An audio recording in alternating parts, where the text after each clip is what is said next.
اور بس شرک کا ہے یہ سرچشمہ ہے. اور اسی آیات سے جھوٹی بات کو اللہ کے ذمے یا اس کی آیات کو جھٹلائے، یعنی آیات سے مراد صرف قرآن کی آیات ہی نہیں بلکہ وہ آیات بھی ہیں جو انسان کے جسم کے اندر موجود ہیں، یعنی ساری ہی نشانیاں خود انسان کو دیکھ لیجئے، اور اللہ تعالیٰ کے کمال علم و حکمت پر دلیل ہونے کے علاوہ اس کی واحدہ لا شریک ہونے پر بھی دلالت کرتی ہیں. نیز وہ نشانیاں بھی جو انسان کے باہر پوری کائنات میں پھیلی ہوئی ہیں. جو شخص ان سب کی نشانیوں سے اعراض کرتا ہے تو گویا وہ بہت جھٹلاتا ہے، اور پھر اس کی نجات کیسے ممکن ہو سکتی ہے. آپ پڑھیں بیٹے. ثم لم تكن فتنتهم إلا أن قالوا والله ربنا ما كنا مشركين انظر كيف كذبوا على أنفسهم وضل عنهم ما كانوا يفترون. یہ دونوں لکھتے ہیں. پھر ان کے شرک کا انجام اس کے سوا اور کچھ بھی نہ ہوگا کہ وہ یوں کہیں گے کہ قسم اللہ کی اپنے پروردگار کی ہم مشرک نہ تھے. ذرا دیکھو تو انہوں نے کس طرح جھوٹ بولا اپنی جانوں پر، اور جن چیزوں کو وہ جھوٹ منہ تراشا کرتے تھے وہ سب غائب ہو گئے. صحیح. یعنی مشرکین مکہ مسلمانوں سے کہا کرتے کہ اگر بالفرض قیامت ہوئی بھی اور ہماری باس پرس ہوئی بھی تو یہ لات و عزا جو ہے ہمیں بچا لیں گے، جنہیں وہ خدا سمجھتے تھے نا، لات اور عزا کو. اللہ تعالیٰ نے فرمایا کہ اس دن تو دہشت ہی اس قدر ہوگی کہ نہ عابد اور معبود اپنے معبود کو پہچان سکے گا، نہ معبود عابد کو. حالانکہ عابد جو عبادت کرتا ہے نا، جس کو وہ الہ بنا کے بیٹھا ہے معبود کو، سب وہاں حاضر ہوں گے. اس وقت جب اللہ مشرکوں سے پوچھے گا کہ بتلاؤ تمہارے معبود کدھر ہیں، جنہیں تم نے میرا شریک بنایا تھا، تو اس وقت اپنے وہ شرکیہ اعمال سے صاف مکر جائیں گے اور قسمیں کھا کر کہیں گے کہ ہم نے تو کبھی کسی کو تیرا شریک بنایا ہی نہیں. اس قدر وہ جھوٹ بولیں گے، اور جو کچھ وہ افطرا کرتے تھے سب انہیں بھول جائے گا. یعنی اس دن کی دہشت ایسی ہوگی اور اپنی بے بسی کی بنا پر اپنے بچاؤں کی یہی راہ انہیں سجائی دے گی کہ اس سے صاف مکر جائیں گے، اور دنیا میں جو کچھ کرتے تھے دہشت کی وجہ سے سب بھول کر انہیں یاد ہی نہیں پڑے گا کہ وہ دنیا میں کس کس کی پوجا کرتے تھے اور کس قسم کا شرک کیا کرتے تھے. پڑھیں گے. ومنهم من يستمع إليك وجعلنا على قلوبهم أكنة أن يفقهوه وفي آذانهم وقرا وإن يروا كل آية لا يؤمنوا بها حتى إذا جاءوك يجادلونك يقول الذين كفروا إن هذا إلا أساطير الأولين. اور ان میں بعض ایسے ہیں کہ آپ کی طرف کان لگاتے ہیں، اور ہم نے ان کے دلوں پر پردہ ڈال رکھا ہے اس سے کہ وہ اس کو سمجھیں، اور ان کے کانوں میں ڈانٹ دے رکھی ہے. اور اگر وہ لوگ تمام دلائل کو دیکھ لیں تو بھی ان پر کبھی ایمان نہ لائیں، یہاں تک کہ جب یہ لوگ آپ کے پاس آتے ہیں تو آپ سے خواہ مخواہ جھگڑتے ہیں. یہ لوگ جو کافر ہیں یوں کہتے ہیں کہ یہ تو کچھ بھی نہیں، صرف بےسن باتیں ہیں جو پہلے سے آ چکی ہے، آج پہلے سے چلی آ رہی ہے. یعنی جو آپ کی بات کان لگا کے سنتے ہیں وہ باتیں اس لیے دھیان سے سنتے ہیں کہ دیکھیں وہ کون کون سی بات پر اعتراض کرتے ہیں اور کون سی بات کا مذاق اڑا سکتے ہیں. ان کی نیت بھی کبھی صحیح ہوتی ہی نہیں، یہ ان کی ہدایت حاصل کرنے کے لیے نہیں ہوتی ہے ان کی نیت، لہٰذا ہدایت کی باتوں کو انسنی کر دیتے ہیں اور بہت گراں گزرتی ہے ان کے کانوں پر. وہ جب سنتے ہی نہیں تو پھر سمجھنے کی پھر وہ کیا خاک کوشش کریں گے. یہاں یہ بات ہمیں سمجھ لینی چاہیے کہ اسباب کو اختیار کرنا انسان کے اپنے بس میں ہے اور اسی بات کا ہمیں حکم دیا گیا ہے، لیکن اسی اسباب سے نتائج پیدا کرنا انسان کے اختیار میں نہیں ہوتا بلکہ اللہ تعالیٰ کے اختیار میں ہوتی ہیں یہ باتیں. مثلاً ایک نبی کا یہ کام ہوتا ہے کہ وہ لوگوں کو اللہ کی طرف بلائے. اب لوگ اس کی دعوت کو قبول کرتے ہیں یا رد کرتے ہیں یا کتنے قبول کرتے ہیں اور کتنے نہیں، یہ نبی کے اختیار میں نہیں ہے بلکہ اللہ کے اختیار میں ہے. لیکن اکثر اوقات یہ ہوتا ہے کہ جو اسباب اختیار کرنے سے متوقع نتائج حاصل ہو جاتے ہیں، ایسے نتائج کی نسبت بھی اللہ ہی کی طرف ہوگی، اسی لحاظ سے کہ اللہ تعالیٰ نے نتائج کی نسبت اپنے طرف کر کے فرمایا کہ وَجَعَلْنَا عَلَىٰ قُلُوبِهِمْ أَكِنَّةً، ورنہ حقیقی مجرم وہی لوگ ہیں جنہوں نے ایسے اسباب اختیار کیے تھے جن سے اس قسم کے نتائج برآمد ہوئے. اور وہ کیا کہتے ہیں کہ یہ تو محض پہلے لوگوں کی داستان ہے. جب کافر لوگ یہ کہتے ہیں کہ یہ کیا ہے، یہ جو کچھ نبی صلی اللہ علیہ وسلم کر رہے ہیں یہ تو سب پہلے لوگوں کی داستانیں ہیں. یعنی انبیاء جتنے بھی دنیا میں آتے رہے سب دعوت حق ہی پیش کرتے رہے، لیکن ان کے منکر جو ہے ہٹ دھرم قسم کے جو یہ لوگ ہیں یہ کیا کہتے کہ یہ سب پرانی باتیں ہیں اور ہم سب یہ سب پہلے سن چکے ہیں. کسی بات کے حق ہونے کے لیے ان کا نیا ہونا بھی ضروری ہوتا ہے، اور جو بات پرانی ہے وہ حق نہیں ہے. حالانکہ حق ہر زمانے میں ہمیشہ ایک ہی رہتا ہے اور ہمیشہ ایک ہی رہے گا. دین کے معاملے میں کوئی نئی بات وہی پیش کر سکتا ہے جسے حق سے دشمنی ہو، اور وہ اپنے ذہن سے کوئی نئی بات گھڑ کر اسے حق کے نام سے پیش کر دے، کسی نئے فرقے کی بنیاد ڈال دے. اسی طرح اس دنیا میں تو شاید بعض لوگوں کا پیشوائی کا مقام حاصل ہو جائے گا، لیکن حقیقتاً وہ خود بھی گمراہ اور دوسروں کو بھی گمراہ کرنے والے ہوں گے. ہاں پڑھیں بیٹے. وهم ينهون عنه وينأون عنه وإن يهلكون إلا أنفسهم وما يشعرون ولو ترى إذ وقفوا على النار فقالوا يا ليتنا نرد ولا نكذب بآيات ربنا ونكون من المؤمنين بل بدا لهم ما كانوا يخفون من قبل ولو ردوا لعادوا لما نهوا عنه وإنهم لكاذبون. اور یہ لوگ اس سے دوسروں کو بھی روکتے ہیں اور خود بھی اس سے دور دور رہتے ہیں، اور یہ لوگ اپنی ہی کو تباہ کر رہے ہیں اور کچھ خبر نہیں رکھتے.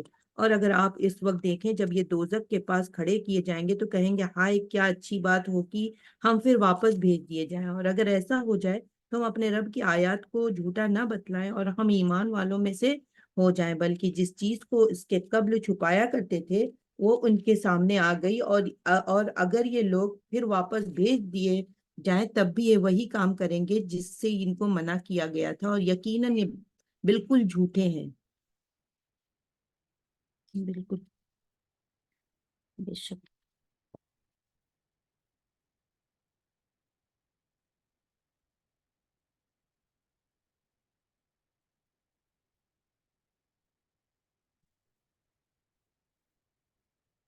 یہاں پر آیت نمبر 27 میں کاش آپ وہ وقت دیکھ سکتے جب انہیں دوزخ کے کنارے کھڑا کیا جائے گا. یعنی اس وقت تک ان ہٹ دھرموں کے ہوش و حواس ٹھکانے نہیں آئیں گے جب تک کہ یہ دوزخ کے عذاب کو دیکھ نہ لیں. اس وقت ان کی سب شیخیاں دھری کی دھری رہ جائیں گی. اس وقت یہ آرزو کریں گے کہ کاش انہیں دنیا میں دوبارہ بھیجا جائے، ایسا انہیں کوئی موقع مل جائے تو یقیناً اللہ کے ہم فرمانبردار بن کے رہیں گے. لیکن اس وقت بھی وہ وہی حرکت کریں گے اگر دوبارہ بھیجا جائے گا تب. بات 28 میں کہہ رہے ہیں کہ بلکہ اس سے بیشتر جو کچھ وہ چھپا رہے تھے وہ ان پر ظاہر ہو جائے گا. اگر انہیں دوبارہ دنیا میں بھیجا بھی جائے تو پھر بھی وہی کچھ کریں گے بے شک. یعنی ایسے دلائل جن سے حق واضح ہوتا تھا ان کی کوشش یہ ہوتی تھی کہ کوئی ان دلائل کو سن کر بھی نہ سنے، ان پر پردہ ڈال دے. وہ حق آج ظاہری صورت میں اپنی آنکھوں سے دیکھ لیں گے تو دوبارہ دنیا میں جانے کی آرزو کریں گے.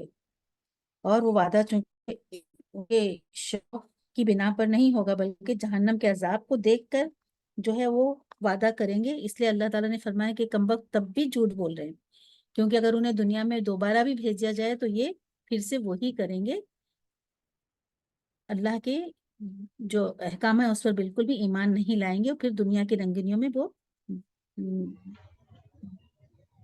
بس اسی میں منہمک ہو جائیں گے اور بھول جائیں گے کہ انہوں نے اللہ سے پھر کیا عہد و پیمان کیے تھے کہ ہم کو بھیج دو تو ہم صحیح ہو جائیں گے. وہ سب ایک جھوٹی بات ہے. ہاں پڑھو بیٹے. وقالوا إن هي إلا حياتنا الدنيا وما نحن بمبعوثين ولو ترى إذ وقفوا على ربهم قال أليس هذا بالحق قالوا بلى وربنا قال فذوقوا العذاب بما كنتم تكفرون. اور یہ کہتے ہیں کہ صرف یہی دنیاوی زندگی ہماری زندگی اور ہم زندہ نہ کیے جائیں گے. اور اگر آپ اس وقت دیکھیں جب یہ اپنے رب کے سامنے کھڑے کیے جائیں گے اللہ فرمائے گا کیا یہ امر واقعی نہیں ہے؟ وہ کہیں گے بے شک قسم اپنے رب کی. اللہ تعالیٰ فرمائے گا تو اب اپنے کفر کے عوض عذاب چکھو.